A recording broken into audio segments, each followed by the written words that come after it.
복음 12장 12절에서 16절 말씀입니다. 성경은 신약 167쪽입니다.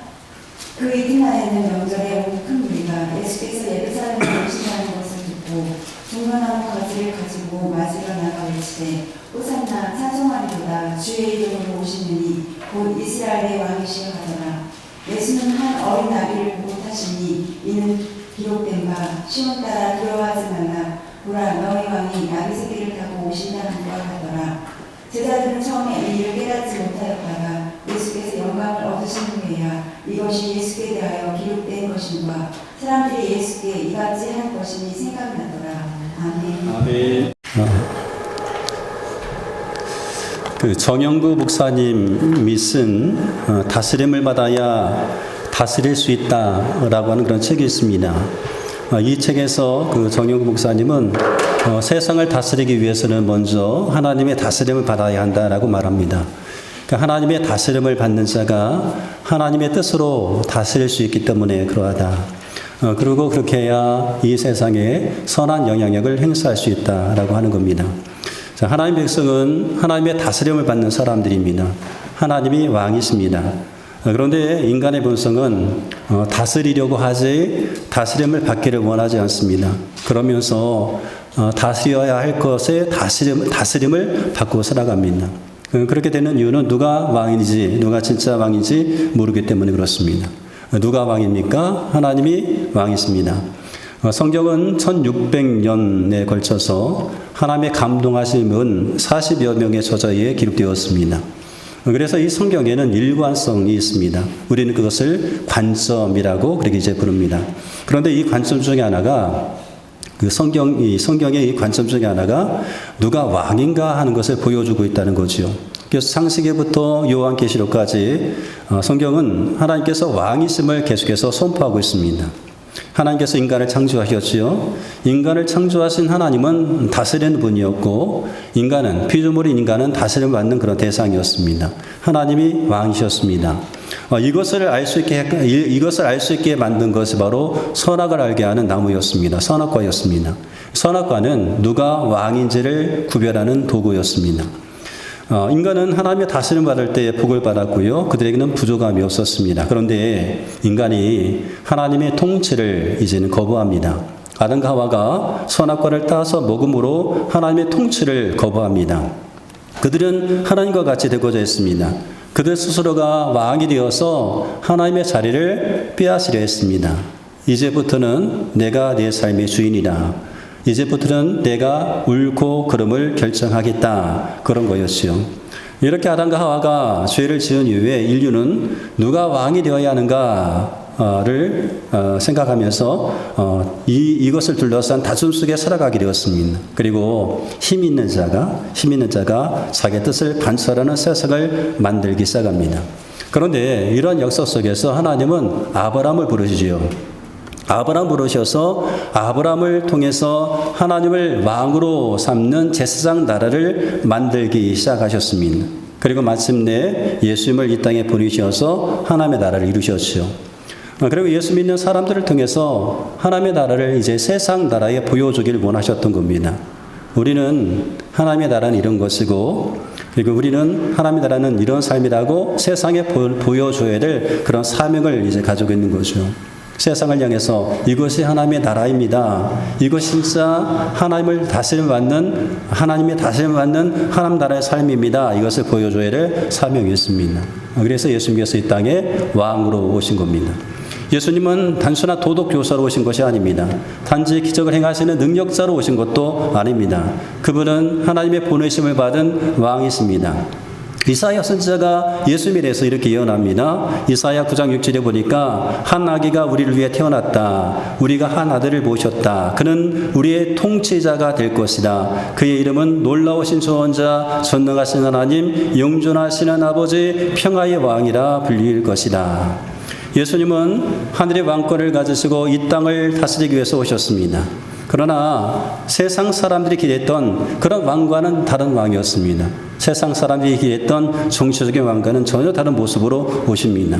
칼이 아닌 십자가를 통해서, 정복이 아닌 사랑과 희생을 통해서 다스리는 겸손의 왕, 평화의 왕으로 오신 거죠. 그런데 사람들은 왕을 원하기는 했지만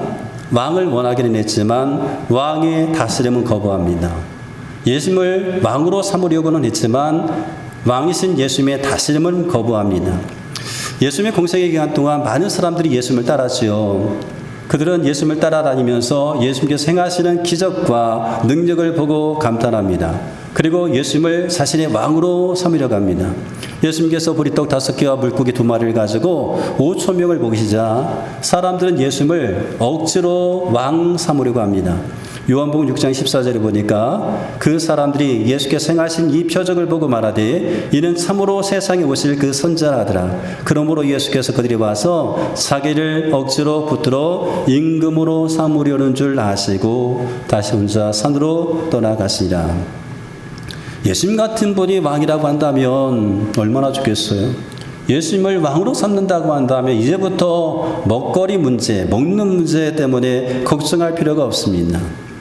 그래서 예수님을 왕으로 삼아서 그들은 자신들의 문제를 해결하고자 했습니다. 예수님의 다스림을 받고자 했던 것이 아니라 자신들의 욕망을 채우기 위해서 왕 삼으려고 했던 겁니다. 그들의 관습은 하나님의 나라에 있지 않았다라고 하는 거예요. 그저 자신들의 필요와 욕망을 채워줄 수 있는 왕을 원했을 뿐입니다. 그들은 왕은 원했지만 왕의 통치를 받을 준비는 되어 있지 않았습니다. 왕의 뜻을 따르기보다는 자신의 기대를 이루어줄 왕을 바랬던 거죠. 오늘 본문에서도 마찬가지입니다. 오늘 본문에서 보면 6월절 명절을 지키기 위해서 많은 사람들이 예루살렘에 모여 있었습니다. 그리고 그때 예수님께서 예루살렘으로 오신다는 소식을 그 사람들이 듣게 되었어요. 그들은 예수님을 구원자, 메시아라고 생각했습니다.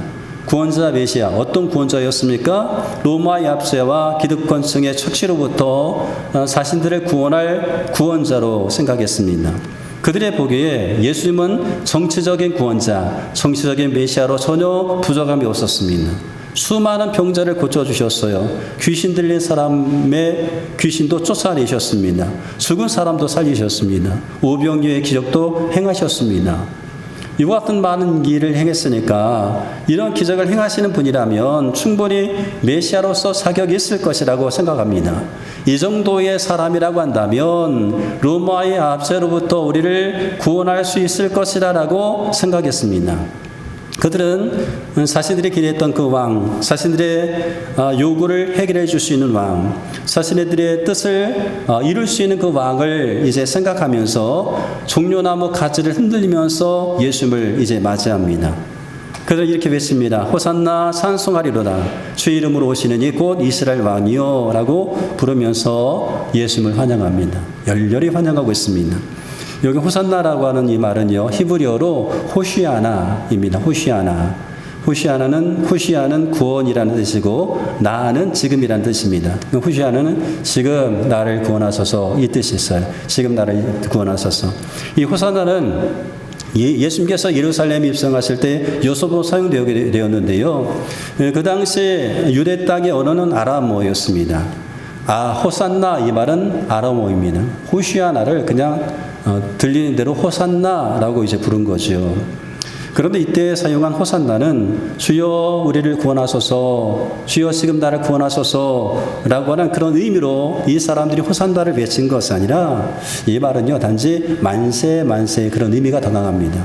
그러니까 들리는 대로 만세 만세 하면서 예수님을 맞이했던 거죠.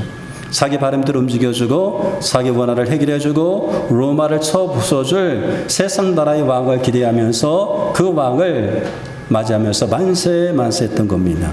그런데 예수님께서 예루살렘 입성하셔서 그들의 기대와는 전혀 다르게 행동하십니다. 그들의 생각에는 이렇게 해주길 원했어요. 예수님께서 로마 총독 빌라도에게 가서 전쟁을 선포할 줄 알았습니다.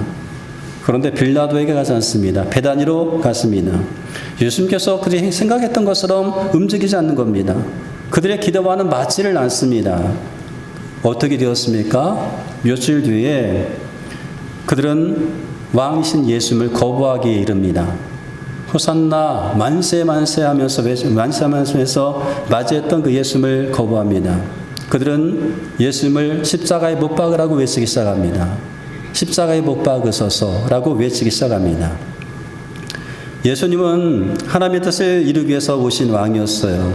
그래서 예수님께서 말을 타고 예루살렘에 입성하신 것이 아니라 나귀를 타고 예루살렘에 입성하십니다.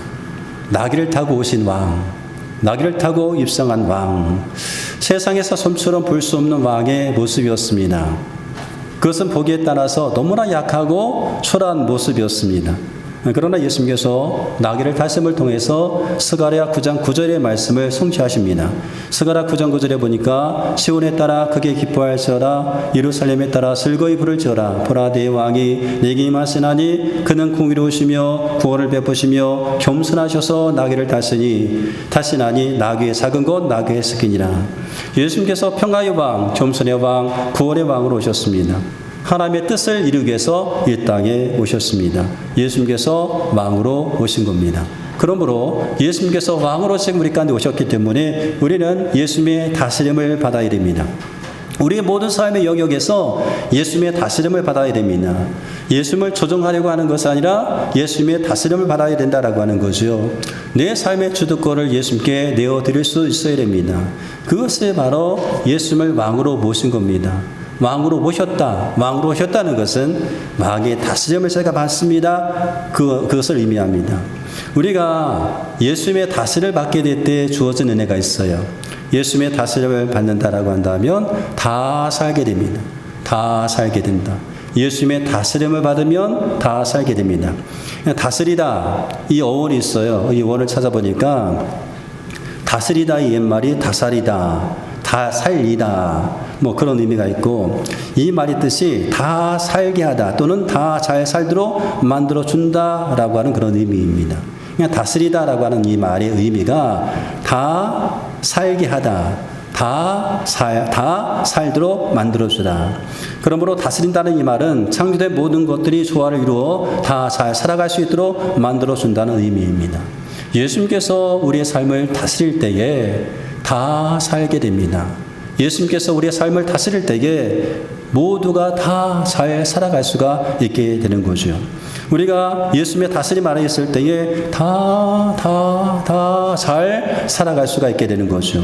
죄에서의 사양과 영적 회복을 경험하게 되고요. 화평과 화목을 이룰 수가 있게 됩니다. 예수님의 수준의 기쁨과 평화를 누릴 수가 있게 되는 거죠. 그리고 어떤 순간에도 우리는 당황하지 않습니다. 흔들리지 않습니다. 왜요? 진짜 왕의 다스림을 받고 있기 때문에 그렇습니다. 왕의 다스림을 받는 것이 그러므로 얼마나 큰 복인지 모릅니다.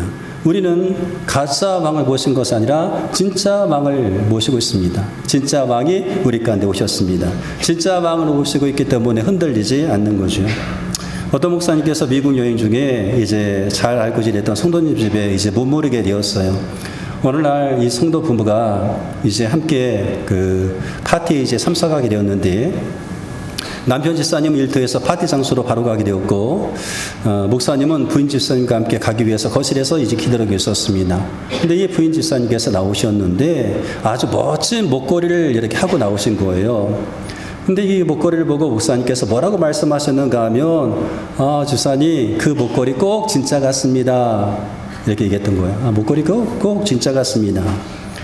그리고 이 목사님께서 바로 내가 실수했구나라고 하는 것을 이제 알게 되었어요.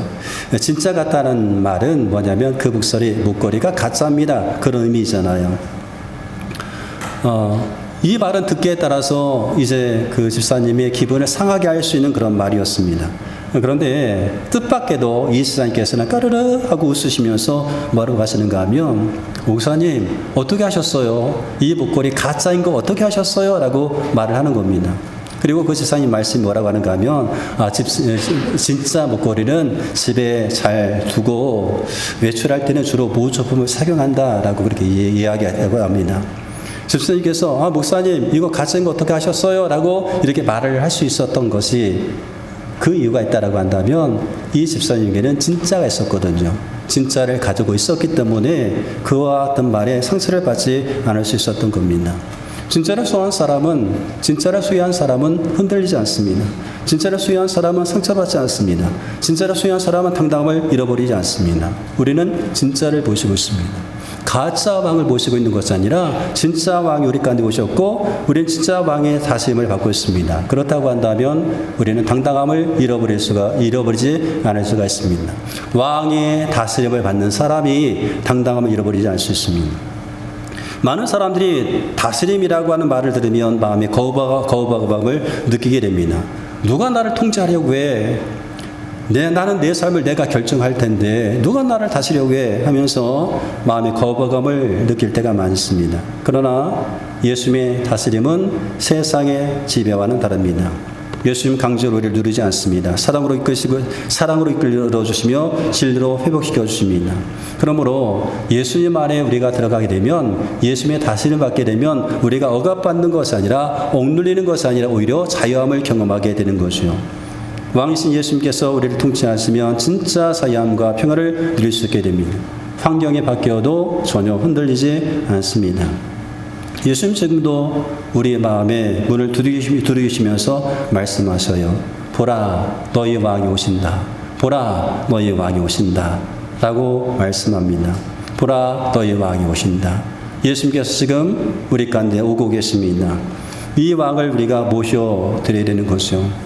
만세 만세 호산나 호산나 외치면서 예수님을 우리의 왕으로 모셔드려야 됩니다. 그리고 왕을 모셔드렸다고 한다면 왕의 다스림을 받아야 됩니다.